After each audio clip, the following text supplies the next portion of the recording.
درود به مردم شریف ایران. من شهریار افشار هستم، میزبان شما در برنامه Politics 365. امروز ما درخواست کردیم از یکی از کورسپاندنت جدید خودمون، الکس سلطان قبلا تو برنامه ما شرکت کرده و یه فاینانشال انالیست اکسپرت کارشناسه. ما ازش ایشون درخواست کردیم که این موضوع 6 بیلیون دلار رو یه ذره پیگیری کنه. به قول آمریکایی‌ها follow the money.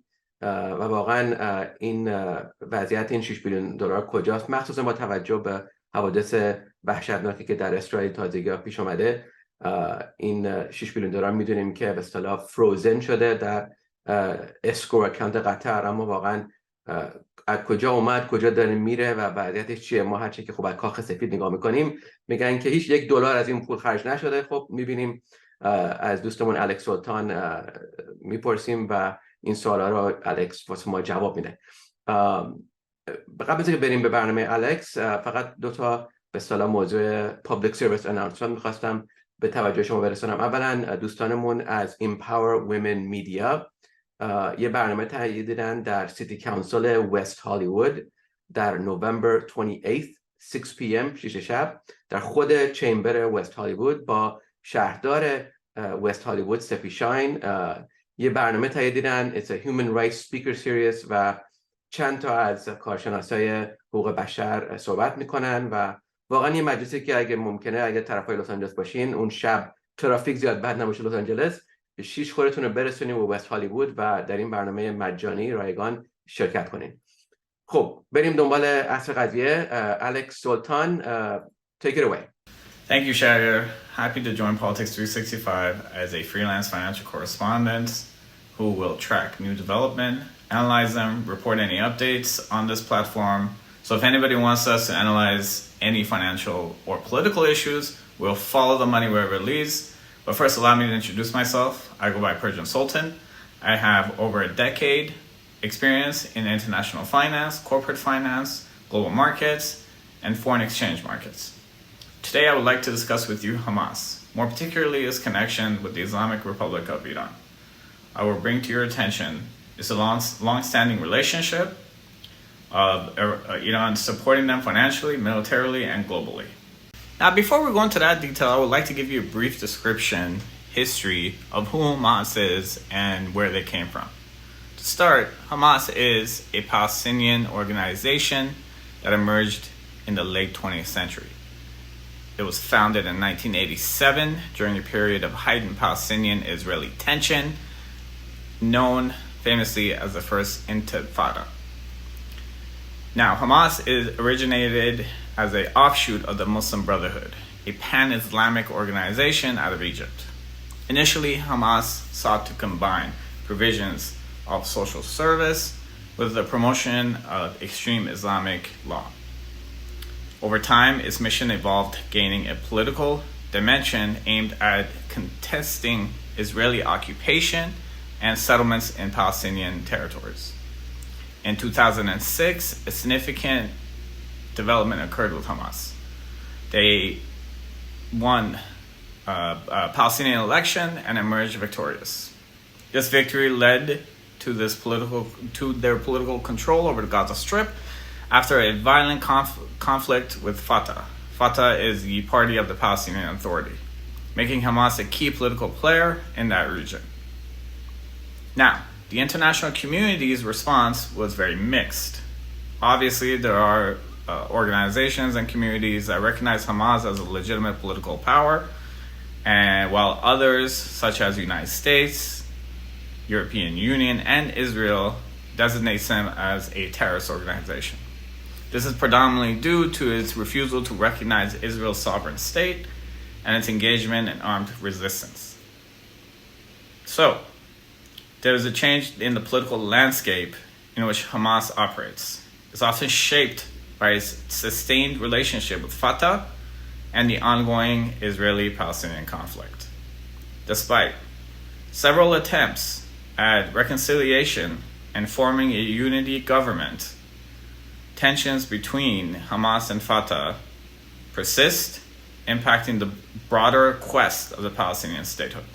So the reason why we talk about this topic, as I mentioned earlier, is because of the continuous conflict that's been ongoing. Now, the recent attacks by Hamas terrorist organization has been gut-wrenching to watch and is absolutely horrible and should be condemned by all nations, regardless of whatever political aisle you sit on.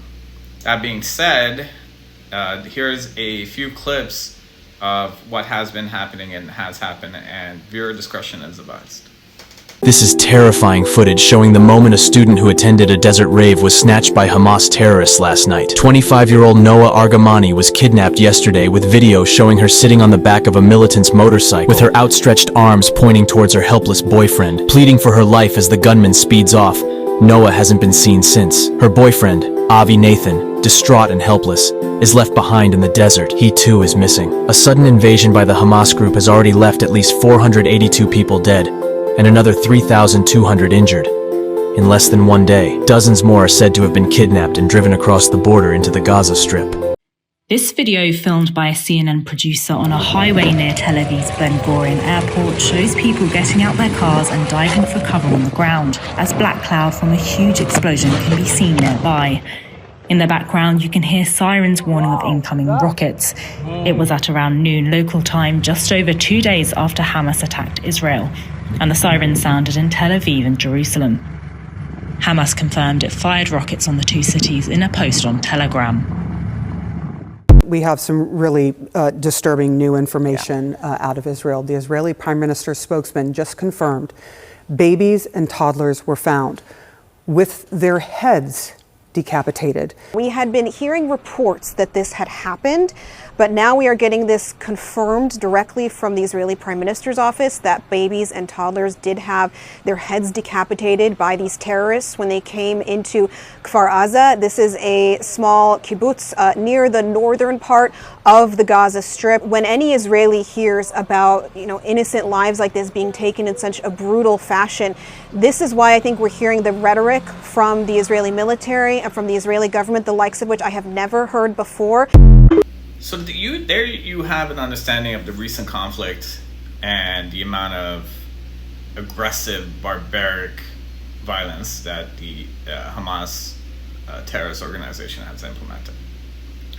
But we drop back from that for a second and ask us how they got to this level, where that stems from, and how they've been trained. All evidence internationally supports that Iran, the Islamic Republic of Iran, is the one funding and training Hamas. There's been attention that's been given to the $6 billion that the Biden administration just released in exchange for 5 hostages. But the deal is a little bit intricate and more detailed than the black and white that the Biden administration and the other side, the conservative Republicans, are pushing. So I'm going to give you guys the actual detail, follow where the money goes, and make general verifications based on data. So the following is how the deal is structured. Issues going on in Israel with the Hamas attack, and there's been so much information that's been pushed out there to try to point whatever political side you're on, and we need to talk about it on where the money trail goes and the facts behind it and what actually is true. For a lot of you that don't know, I have an extensive background in finance. I've worked for international companies, dealt with forex markets, international trade. So I have a little bit of a above average understanding of how the forex market works. Now, the details of when this deal was actually formed, we're not certain, but this Washington Post article is dated August 10th.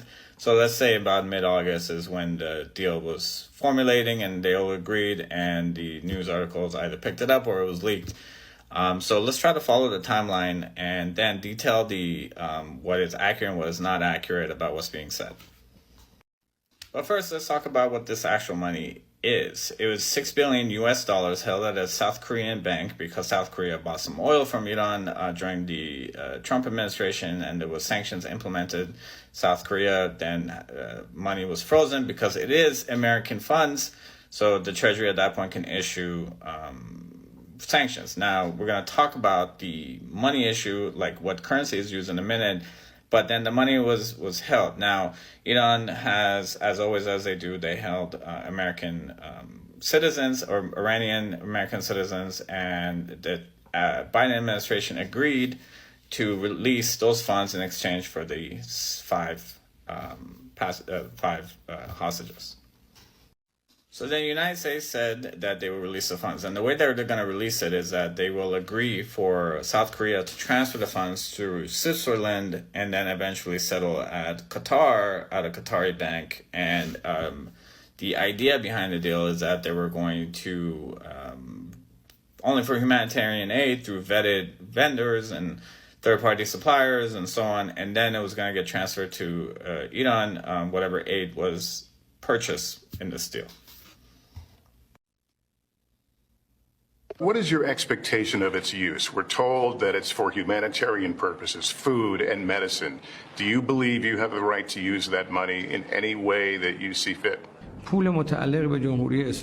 This money belongs to the Islamic Republic of Iran, and naturally we will decide, the Islamic Republic of Iran will decide to spend it wherever we need it.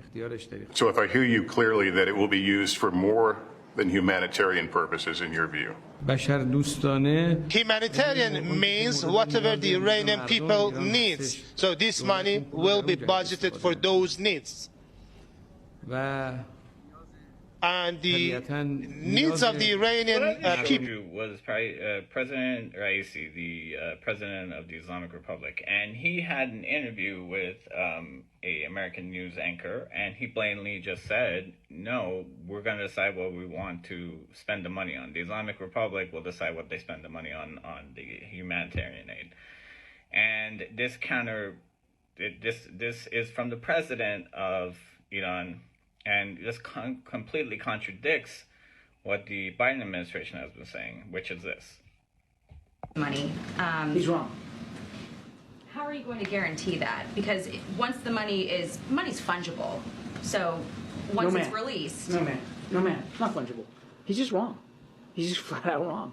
The way this deal is arranged is that the $6 billion, which is Iranian money, will go to a Qatari bank, Qatari National Bank. The Iranians can request withdrawals for it for humanitarian purposes, and the Qataris and it will be and us, we will have oversight, sufficient oversight, into the request itself to validate the request, and then to deliver funds appropriate to that request.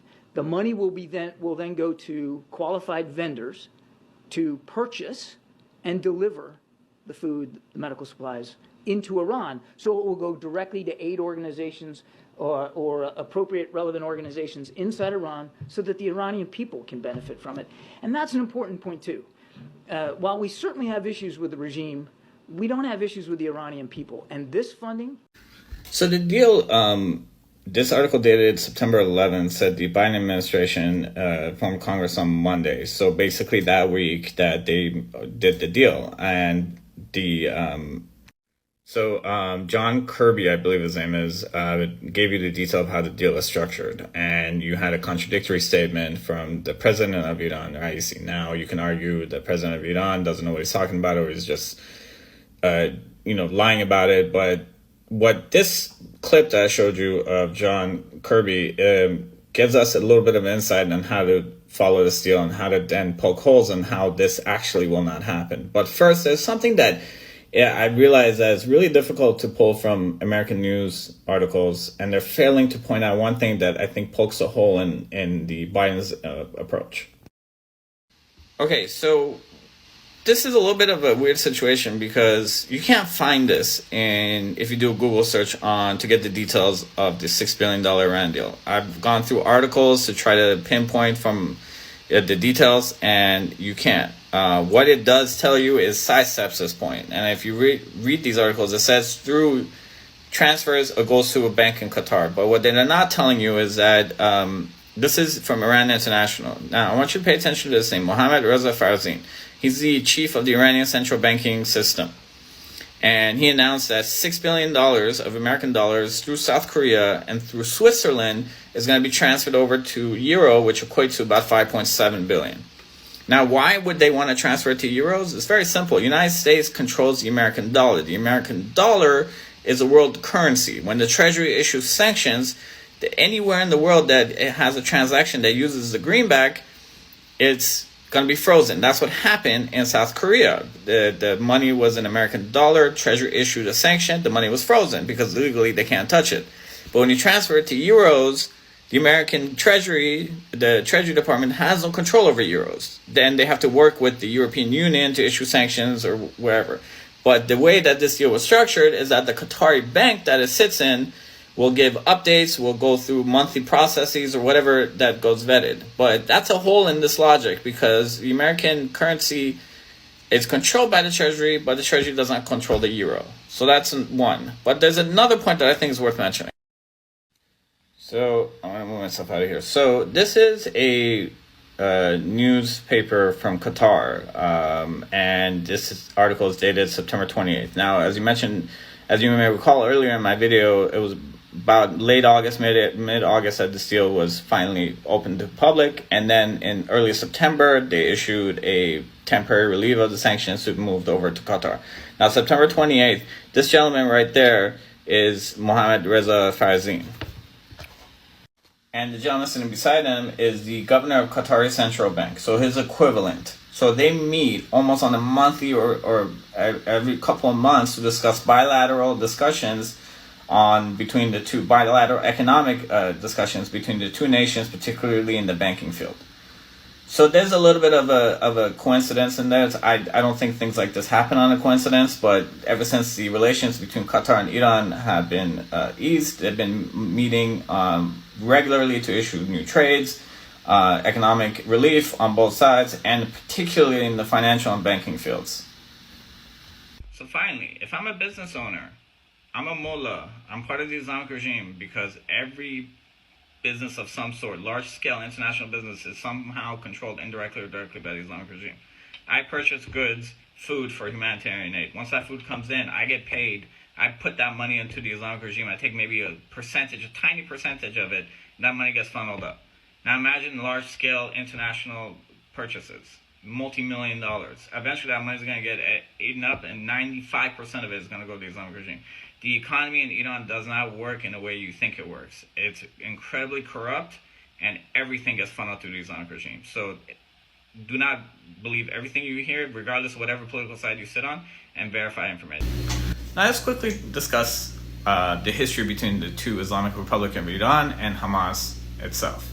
The relationship is primarily rooted in a shared opposition to Israeli presence in the region, and a commonality that has fostered both ideologically and in material support. Iran's backing for Hamas dates back to the early 1990s, following the establishment of Hamas itself. The support is manifested in a variety of forms, including financially, militarily, and political assistance. Iran's financial aid has been a lifeline for Hamas, especially during the hardships of the economic times during the Gaza Strip. The military assistance is another facet of the relationship. Iran has been reported to provide Hamas with weaponry and military training, boosting Hamas's capacity in engaging in armed resistance. This military alliance reflects a shared strategic interest in challenging Israeli military dominance. On the political front, the support from Iran provides Hamas with an semblance of international backing, a largely hostile international environment. This backing also has afforded Hamas a kind of leverage in the geopolitical arena, however limited it might be. However, the relationship has had its ebbs and flows, influenced by broader regional dynamics and international politics within both Hamas and Iran, for instance. For instance, the civil war in Syria has drawn ideological differences between the two organizations. Now, we need to take a step back from that and pay attention to where the money goes and how to follow that data. So the United States State Department issued a report back in 2021 on the nations in the world that are terror sponsors. And Iran is definitely on the list, and this is what the report found. This is a downloadable report found on State Department. Just search 2001 terrorist report with Iran. Now, it found that Iran continued providing weapons, systems, and other support to Hamas and other U.S. delegated Palestinian terrorist groups, including the ones listed above. The Council for Foreign Affairs, which is an independent, nonpartisan organization think tank, also published a report showing connection between Hamas and the Islamic Republic, particularly money. This report in detail states that in 2006, when Hamas came into power, the United States and EU cut off funds and aid. Iran publicly came out and pledged $50 million in support. And another source, a report by the Washington Institute of Far East Policy, great report and worth the read, also shows connection between Iran and Hamas terrorism. The report found in May 21st, Hamas Political Bureau Chief Ismail Haniyeh, praised Iran for enabling its intense bombardment, noting that Tehran did not hold back with money, weapons, and technical support. And finally, from the Foundation Defense of Democracies, another think tank, quoted the Israeli defense minister stating that Iran sends $100 million annually to Hamas and roughly $700 million annually to Hezbollah. This number has also been backed by the State Department's report.